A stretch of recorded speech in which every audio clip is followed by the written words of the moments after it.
Hi, so I'm going to talk about, um, today, as is described in my previous video, um, about education for parents who have kids with major depressive disorder, using my friend as the model. When we first met and started communicating, and he expressed to me issues with his son, that led me on this research and uh, to see how I can help him, help his son. My initial conversation with him led me to believe that he didn't quite understand what was going on, even though he knew diagnosis and things like that. He didn't have a grasp of what it was, and he felt he came off as being unable to help his son, um, due to ignorance. And when I say ignorance, I'm not talking about attitude. I'm talking about ignorance or lack of knowledge, um, on what was out there, by possibly being afraid to question the doctors, the doctor that's treating his son, about a medication, about other resources that's available to help his son. um, he may not have even thought about that, considering that he's emotionally involved with his son. So it's understandable when a person is emotionally involved, certain questions may not even be considered. They may not even want to question the doctor. They say, "Oh, the doctor knows best. We're gonna go with that." But he was concerned that the medication his son was on was having a negative effect. So I expressed to him that he needs to contact his doctor, the son's doctor, explain to her or him that he didn't really care. The medication just isn't working the way he wants it to work. The effects, he's concerned about the effects. And, possibly look at changing the doses or changing the medication itself. These are things that, you know, we as parents need to be able to address. Um, and because I work with Kennedy Krieger therapeutic foster care system. I've been exposed to uh, a diverse amount of education within their system. Fortunately, his son is in the outpatient section of Kennedy Krieger, so um, I was able to give him some sense of empowerment to talk to his the doctor about seeking other services, as I mentioned, as part of the treatment, the whole treatment, as I mentioned in the previous video. Um, he also expressed to me is an interest in his son seeking therapy for social issues, addressing, coping with social skills.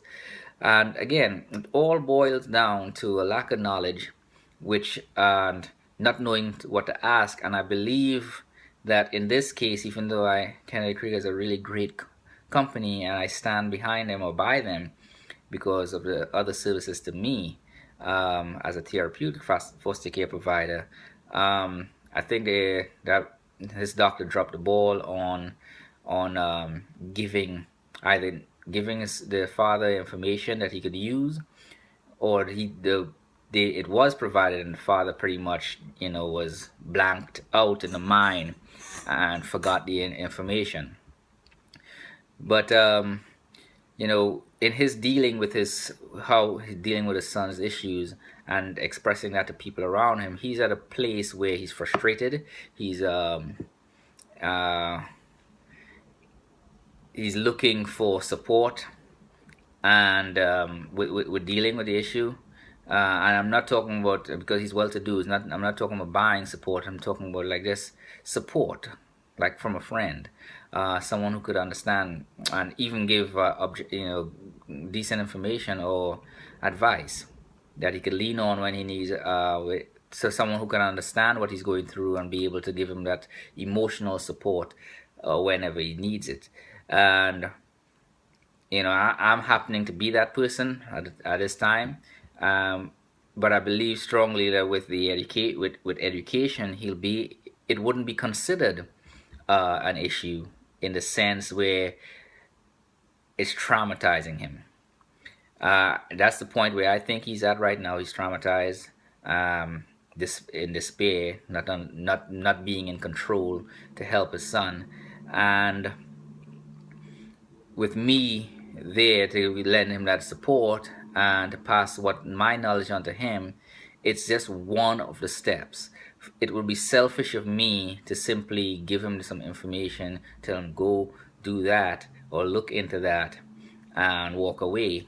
And then I always have to be there when he needs that support, because that's just how the nature of it, and we live in a society, we don't live by ourselves, so support is very, very important. So um, getting him to the point where I want him to be, is able to look at his son and say, his son, is his son, this is who he is, this is what to expect of his son, and these are the tools that we have, that he has, the father has, to address anything concerning his son. And as he expressed, as he talked to other people about his son, I want him to be at a point where he doesn't describe his son as a person with a condition, but just describe his son as a son.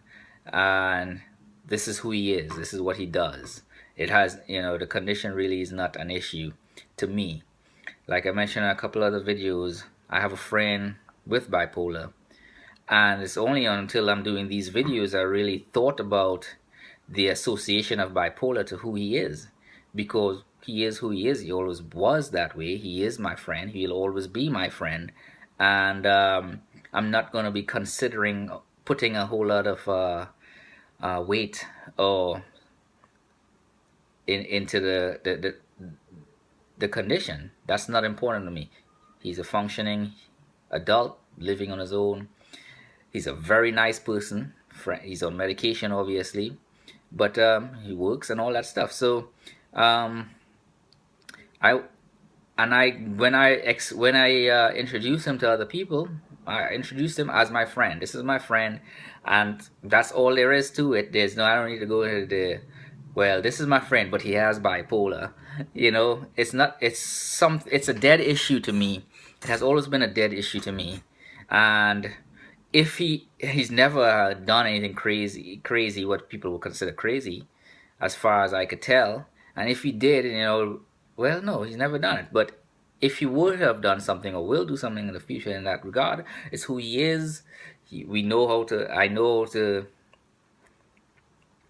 I don't really know. It's just not something that I think about, but I think I'll know how to address it with other people around. Just let them know, let them understand that it's just something that you can control. It's kind of like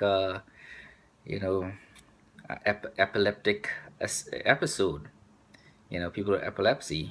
Sometimes that's just uncontrolled, and but I don't want my friend to be in a place where sympathy is